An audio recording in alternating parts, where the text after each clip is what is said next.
Alors je commence par dessiner un écran et puis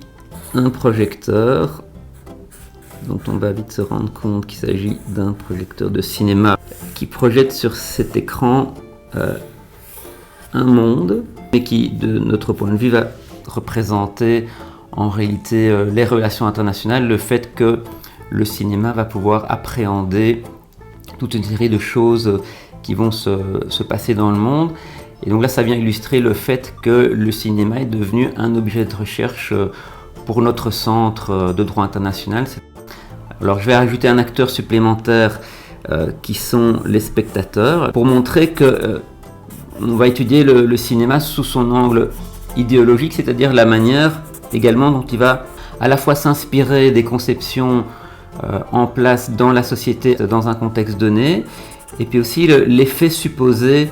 sur le spectateur. Et donc il y a une sorte de dialectique qui se fait entre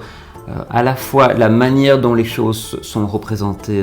dans les films, qui vont déjà prendre en considération finalement un certain nombre de clichés qu'on va retrouver dans les conceptions en cours dans la société, et puis qui en même temps en retour vont influencer la perception des choses, des relations internationales par le spectateur. Et donc c'est vrai qu'on a utilisé pour ce type de recherche un mode particulier de communication, puisqu'on a privilégié Internet. Alors, dans un premier temps, on a aussi utilisé des moyens de communication plus traditionnels, avec un colloque qui a donné lieu à la parution d'un ouvrage il y a quelques semaines. Mais donc, pour le reste, on a vraiment lancé le projet en se basant sur le site internet. Et là, on publie en fait des notices plus courtes d'environ 3-4 pages, à chaque fois, soit sur un film pour ce qui concerne le cinéma, et puis on a étendu donc à d'autres modes d'expression qu'on a englobés sous le concept de culture pop, et maintenant on vise également la musique, la littérature, la bande dessinée ou les jeux vidéo par exemple. Et puis on va alors largement utiliser Facebook, notre page Facebook, pour la diffuser, puisque maintenant on a quand même un bon millier de followers sur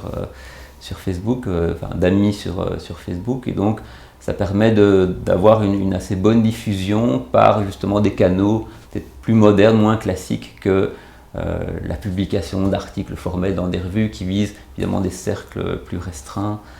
au sein de la recherche. Donc là, ça permet à la fois de toucher un public expert, notamment de juristes de droit international qui seront intéressés à avoir cette approche assez originale dans le domaine, mais aussi des gens qui seront peut-être moins spécialistes au départ, mais qui seront quand même assez intéressés.